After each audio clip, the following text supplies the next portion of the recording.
Amados e amadas de Deus, hoje dia 20 de fevereiro, quinta-feira, e aqui nos colocamos na presença de Deus por mais um momento de oração, mais um momento de nos aprofundar neste conhecimento bíblico.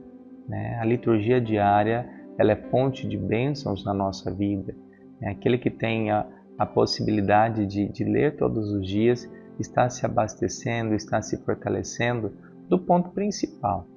Quando a gente olha Jesus, quando ele tinha multidão ao seu redor, as coisas que ele fazia era, primeiro, educá-las, ensinar, por isso ele pregava. Segundo, curá-las, são as curas, as graças, as bênçãos derramadas. E terceiro, alimentá-las, alimentá-las com o pão da vida, com o pão do céu. Então, a gente precisa também se alimentar a cada dia dessa palavra. O evangelho de hoje, Marcos capítulo 8, versículos de 27 a 33. Naquele tempo Jesus partiu com seus discípulos para os povoados de Cesareia de Filipe. No caminho perguntou aos discípulos: quem dizem os homens que eu sou?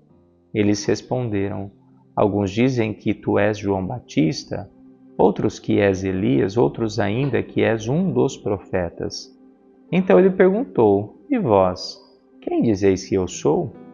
Pedro respondeu: tu és o Messias. Jesus proibiu-lhes severamente de falar a alguém a seu respeito. Em seguida começou a ensiná-los dizendo que o Filho do Homem devia sofrer muito, ser rejeitado pelos anciãos, pelos sumos sacerdotes e doutores da lei. Hoje o Tyler tá bravo. Devia ser morto e ressuscitar depois de 3 dias. Ele dizia isso abertamente. Então Pedro tomou Jesus à parte e começou a repreendê-lo.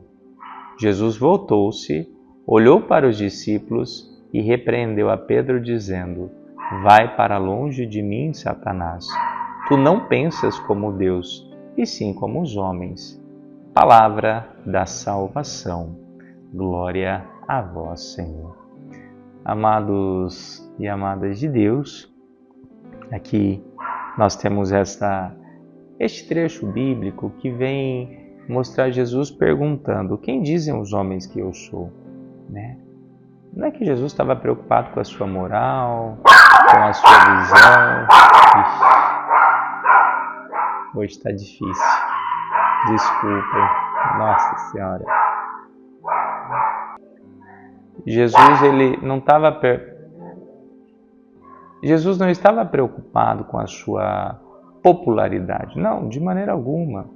Jesus, na verdade, ele queria aproveitar esse momento para mostrar para eles que nem todos sabiam quem ele era.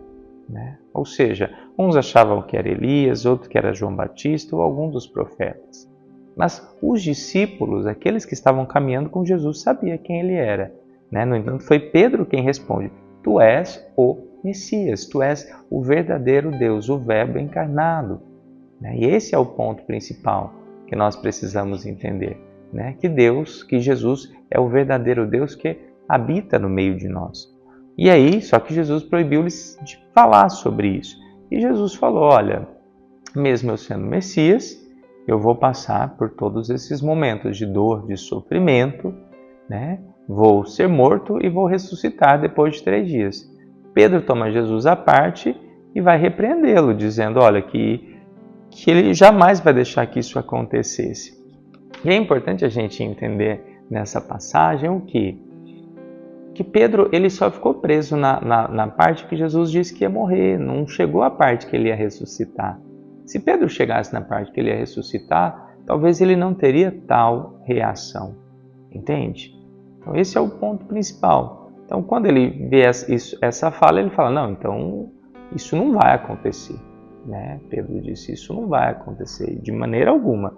E aí Jesus repreende, dizendo para ele o quê? Afasta-se de mim, Satanás. O que significa Satanás? Satanás significa opositor.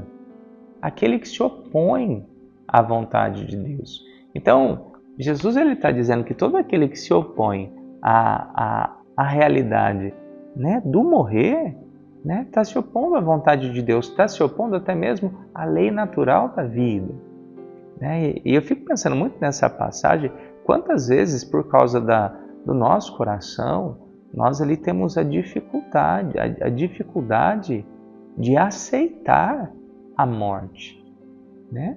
A dificuldade, queremos quase que nos opor, isso não vai acontecer, não vai acontecer. Nós vamos morrer e as pessoas que nós amamos também irão morrer, né? Então nós não podemos ser Satanás ali ao ponto de querer se opor.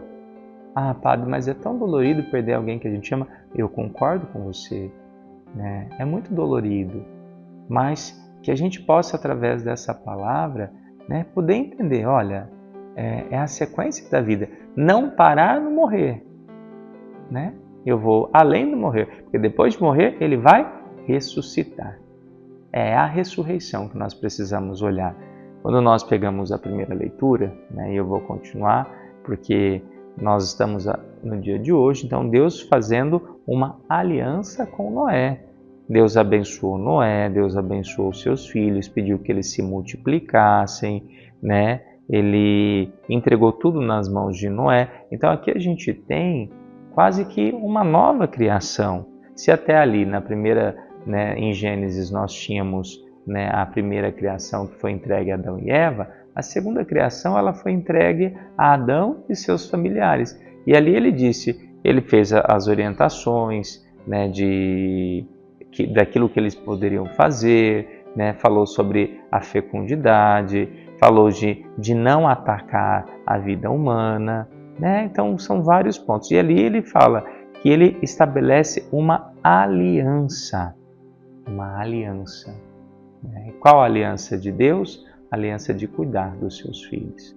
Né? Então é a purificação e após a purificação, Deus ele faz uma aliança. Né? Entende que nós também somos purificados. A cada confissão que a gente faz, nós somos purificados. Deus faz uma nova aliança. Só que nessa aliança, Deus tem um compromisso e nós também temos um compromisso. E o nosso compromisso é de seguir as suas orientações. Eu tenho que seguir as orientações daquilo que vai me manter no caminho do bem. Então, que eu possa cumprir a minha parte da aliança para ter todas as bênçãos e graças de Deus. Pai nosso que estais nos céus, santificado seja o vosso nome, venha a nós o vosso reino, seja feita a vossa vontade, assim na terra como no céu. O pão nosso de cada dia nos dai hoje, perdoai as nossas ofensas, assim como nós perdoamos a quem nos tem ofendido, e não nos deixeis cair em tentação, mas livrai-nos do mal. Amém. Que o Deus Todo-Poderoso abençoe Pai, Filho e Espírito Santo. Amém.